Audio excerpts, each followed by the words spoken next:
The 216 to 212 vote permits Republicans to begin work on a follow-up $1.5 trillion tax cut and move it through Congress without fear of blocking tactics by Democrats.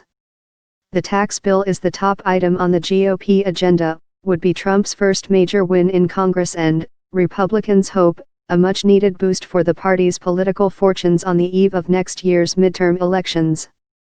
The Senate passed the measure last week and the House endorsed it without changes, a step designed to allow Republicans to move quickly to the tax measure in hopes of passing it into law this year. Republicans view passage of the tax measure as a career-defining dream, and its importance has only grown in the wake of the party's debacle on health care. But the tax plan's popularity is not a given with voters, and fissures among Republicans already threaten to slow the measure. Battles over the state and local tax deduction and tax-free contributions to retirement accounts have already broken open, and Republican tax writers have yet to lock down dozens of crucial details on tax rates and preferences. The underlying budget measure abandons the Republican Party's long-standing promise to rein in deficits in favor of Trump's boast of massive tax cuts.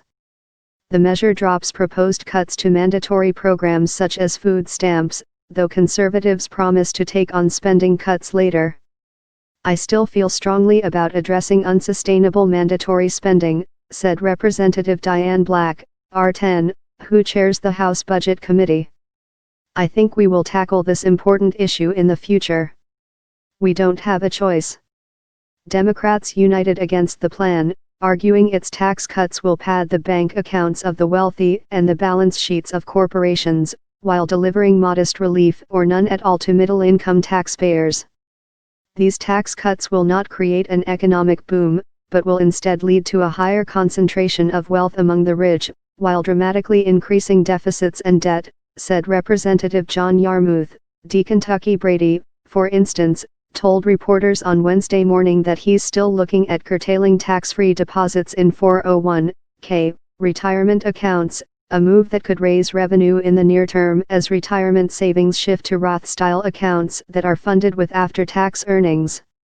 An Associated Press NORC poll released Wednesday found most Americans saying Trump's tax plan would benefit the wealthy and corporations, and less than half believing his message that massive tax cuts would help middle-class workers.